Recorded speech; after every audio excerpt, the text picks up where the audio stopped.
League మ్యాచెస్లో, super 8 మ్యాచెస్లో, semis మ్యాచ్లో ఫెయిల్ అయినప్పటికీ ఫైనల్లో మాత్రం మంచి ఇన్నింగ్స్తో ఆకట్టుకుని టీమిండియా మూడోసారి వరల్డ్ కప్ గెలవడంలో కీ రోల్ ప్లే చేశాడు అభిషేక్ శర్మ. ఇప్పుడు అదే ఫామ్ను ఐపీఎల్లోనూ కంటిన్యూ చేయాలి అనుకుంటున్నాడు. తమ ఫస్ట్ మ్యాచ్ ఆర్సీబీతో చిన్నస్వామి స్టేడియంలో జరగబోతోంది. ఈ మ్యాచ్కు ముందు అభిషేక్ శర్మకు కీలక సలహా ఇచ్చాడు వెస్టిండీస్ క్రికెట్ దిగ్గజం Chris Gayle. Abhishek Sharma batting గురించి మాట్లాడుతూ తను చాలా దూకుడుగా ఆడుతూ ఉంటాడు, అయితే కన్సిస్టెన్సీ కాస్త మిస్ అయింది. అతని బ్యాటింగ్కు నిలకడ కాస్త తోడైతే ఇక టీమిండియాకు మరో వీరేంద్ర సెహ్వాగ్ దొరికినట్టేనని అభిప్రాయపడ్డాడు.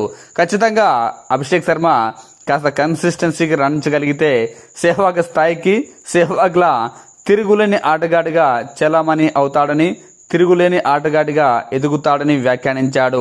జస్ట్ అభిషేక్ శర్మకు ఇంకా 25 సంవత్సరాలే కాబట్టి తను ఓ మంచి దిగ్గజం అయ్యే అవకాశాలు కూడా ఎక్కువగా ఉన్నాయి అంటూ వ్యాఖ్యానించాడు.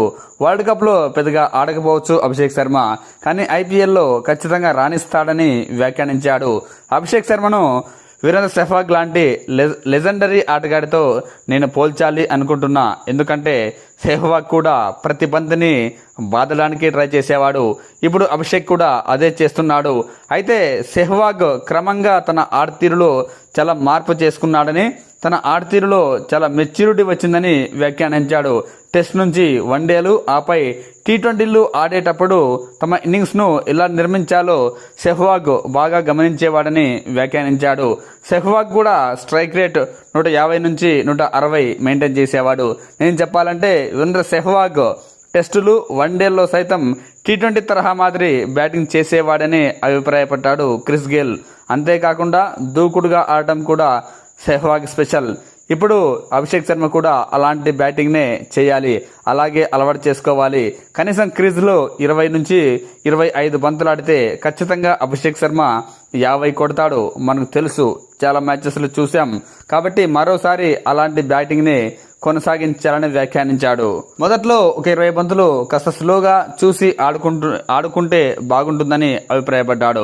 ఇదే విషయంలో సంజు శాంసన్ పై కూడా ప్రశంసల వర్షం కురిపించాడు క్రిస్ గేల్. అదే సంజు శాంసన్ చూడండి, 40-50 పరుగుల వద్ద కాకుండా ఎక్కువసేపు క్రీజ్లో ఉండి 80-90 పరుగులు చేసి టీ20 విజయాల్లో కీ రోల్ ప్లే చేస్తున్నాడు.